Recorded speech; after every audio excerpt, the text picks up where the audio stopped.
Hola, buenas, ¿estás bien? Pues sigue estándolo.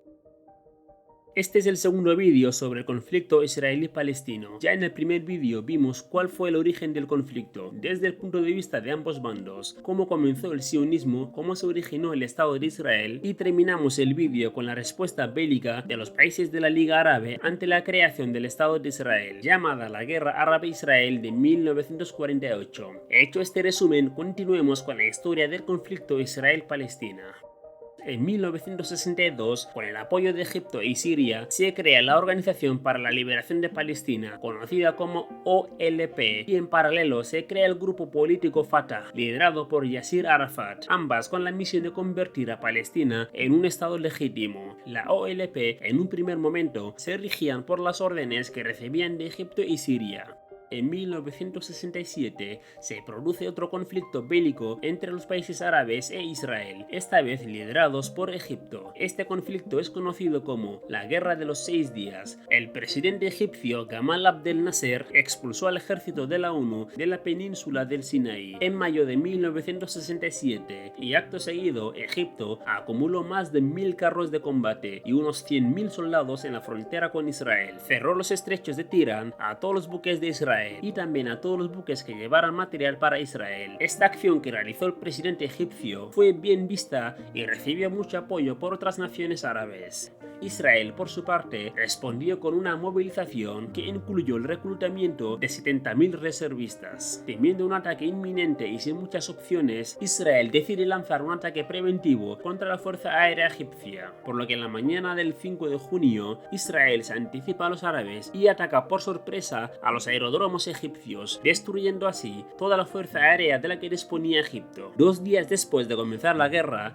Egipto estaba abatida y sin poder aéreo, por lo que el Estado de Israel pudo tomar Sinaí sin problema. El tercer día de la guerra se le ordena a los paracaidistas israelíes entrar en Jerusalén y así hacerse con el muro de los lamentos y la ciudad completa de Jerusalén. La guerra, como su nombre indica, terminó en 6 días con la victoria israelí.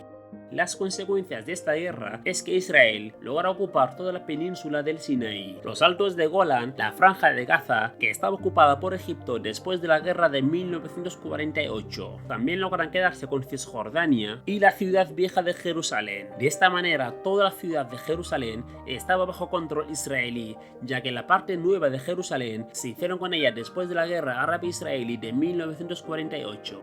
Estos territorios también están habitados por palestinos, que están descontentos al ver que la resolución 181 de la ONU sobre la creación de un Estado palestino cada vez se ve más lejos. Y no solo eso, sino que también ven cómo después de cada victoria de Israel, estos se van haciendo con más y más terreno del que en principio les correspondía según la resolución 181 de la ONU. Y aparte de eso, cada vez había más y más asentamientos judíos en los territorios que iba ocupando el Estado israelí, algo que está condenado por el derecho internacional. Algunas de las consecuencias de la Guerra de los 6 días es que dio a lugar la resolución de Yartum, o también conocida como las 3 No, donde básicamente los países de la Liga Árabe se comprometieron a 3 cosas: no a la paz con Israel, no al reconocimiento del Estado de Israel y no a las negociaciones con Israel. Otra de las consecuencias de la guerra es que la OLP pasa de estar bajo dominio egipcio a estar totalmente bajo dominio palestino, con Yasir Arafat como su líder. Desde ese momento, Yasir Arafat pasó a ser el representante de Palestina hacia el mundo, dirigiendo a la OLP y dentro de la misma al grupo político Fatah. Si te está gustando el vídeo, ya sabes, dale like y suscríbete al canal para apoyar. Dicho esto, sigamos. En 1972, en las Olimpiadas de Múnich, una fracción cercana a Fatah dentro de la misma OLP llamada Septiembre Negro secuestró a 11 miembros del equipo olímpico israelí, a quienes después de tenerlos como rehenes terminaron con sus vidas. Un año más tarde de este acontecimiento se daría otra batalla más entre los países de la Liga Árabe contra Israel. Este conflicto se conoce como la Guerra de Yom Kippur, la Guerra del Ramadán o la Guerra de Octubre. La guerra comenzó el día de Yom Kippur, un día sagrado para los judíos y durante el mes de Ramadán, que también es un mes sagrado para los musulmanes. El conflicto comenzó un sábado 6 de octubre, cuando Egipto y Siria coordinaron y lanzaron un ataque sorpresa contra Israel. Al final, en esta guerra, tanto la Unión Soviética como Estados Unidos, cada uno se puso de un lado. La guerra terminó 18 días después, el día 24 de octubre de 1973, cuando se declaró el cese al fuego. Pero hablaremos más a fondo de esta guerra cuando suba el vídeo acerca de este conflicto, así que suscríbete para no perdértelo cuando lo suba. En 1977, el líder egipcio Mohamed Anwar al-Sadat, después de ver las batallas que ha perdido Egipto contra Israel, ve que lo mejor es llegar a un acuerdo con el Estado judío y nunca más declararles la guerra, por lo que viaja a Tel Aviv y les propone un acuerdo de paz. Este acuerdo es firmado en el año 1978 y es conocido como los acuerdos de Camp David. Con esto, Egipto rompe el pacto que llegó con los países árabes de las tres no y reconoce oficialmente al Estado de Israel, lo que para los palestinos es un golpe duro, ya que veían en Egipto un apoyo militar en la lucha contra el Estado de Israel. A cambio de este reconocimiento, el Estado israelí le devuelve el Sinaí a Egipto y se comprometen a establecer un régimen autónomo en la Franja de Gaza. Pero esta parte del acuerdo no fue cumplida por Israel, ya que poco a poco y de forma constante empiezan a instalar asentamientos propios en zonas de Cisjordania y de Gaza, y después de construir estos asentamientos mandan a familias judías a habitarlas. Y aparte de construir asentamientos civiles, también construían bases militares en los terrenos ocupados, violando de esta forma el derecho internacional e hicieron omiso caso a la sanción de la comunidad internacional, llegando a tener 125 asentamientos judíos en Cisjordania y 18 asentamientos en Gaza, por lo que poco a poco los palestinos se iban quedando sin territorio.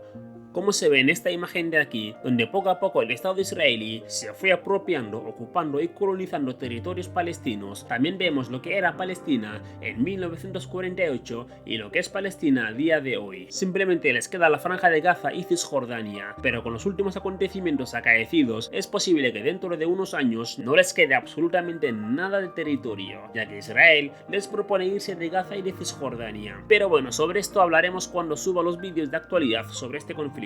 Así que si no te los quieres perder, ya sabes, suscríbete y activa la campana de notificaciones. Dicho esto, sigamos. Israel, una vez establecida en Gaza y Cisjordania, les imponen restricciones de movimiento a los gazatíes. Se les corta el suministro de agua y electricidad, como una especie de apartheid. Esta presencia israelí, en el que según el acuerdo de Camp David debía ser territorio palestino y habitado por palestinos, genera un malestar en la población palestina, y todo estalla en 1987, donde miles de jóvenes palestinos salen a las calles para enfrentarse a la ocupación israelí. Este enfrentamiento es conocido como la primera intifada palestina, que quiere decir la primera agitación palestina, donde los jóvenes palestinos con piedras y palos se enfrentan a los soldados israelíes, quienes tenían todo un arsenal de guerra en su poder. El Estado de Israel les da luz verde a sus soldados para abrir fuego real contra los jóvenes palestinos, y como ya os podéis imaginar, unos con piedras y otros con rifles y tanques, la cantidad de muertes por el bando palestino fue brutal. Más de 1500 jóvenes perdieron la vida, muchos de ellos menores de edad, y todo esto por protestar contra la ocupación israelí en sus tierras. En esta intifada es donde se da a conocer uno de los grupos armados palestinos más conocidos hasta la fecha, el Hamas, en un principio fundada indirectamente por Israel.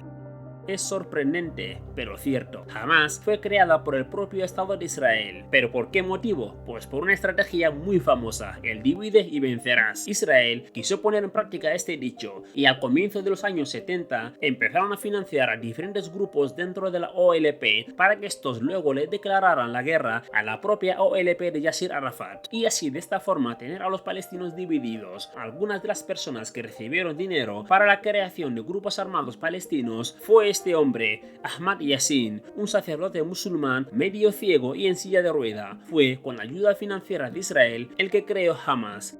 Al comienzo las cosas iban bien. Ahmad Yassin cada vez se hacía más célebre en la comunidad palestina, y todo acuerdo que la OLP estuviera cerca de cerrar con algún país para que reconociera a Palestina como un estado, el Hamas actuaba para evitar esos acuerdos y se presentaban como la fuerza política de Palestina, lo cual era muy difícil para los demás países reconocer a Palestina como un estado si la fuerza política era un grupo armado, por lo que al comienzo la estrategia le fue bien a Israel, pero como bien dice el dicho, cría cuervos y te sacaron los ojos. A Israel le pasó lo mismo que a Estados Unidos con Al-Qaeda, pero bueno, eso ya para otro vídeo. Y es que después de la primera intifada, el Hamas, al ver las más de 1500 muertes de jóvenes palestinos desarmados, decide cambiar de bando y pasan de estar bajo el control de Israel a ser totalmente independiente y le declara la guerra a Israel. Hasta aquí llega el segundo vídeo sobre la historia del conflicto Israel-Palestina. El próximo vídeo será la tercera parte, donde buscaremos respuestas a algunas cuestiones. Por ejemplo, ¿cuáles fueron las consecuencias de la primera intifada? ¿Qué sucedió en la segunda intifada, también conocida como Intifada al-Aqsa? ¿Y cuál fue el destino del fundador de Hamas y de Yasir Arafat? También hablaremos de algunos de los tantos momentos de abuso de poder que ejerció el Estado israelí contra los palestinos. Todo esto y más lo veremos en el siguiente vídeo. Así que suscríbete para no perdértelo. Hasta aquí llega el vídeo, espero que te haya gustado. De ser así, deja tu like, suscríbete y nos vemos en el próximo vídeo. ¡Hasta luego!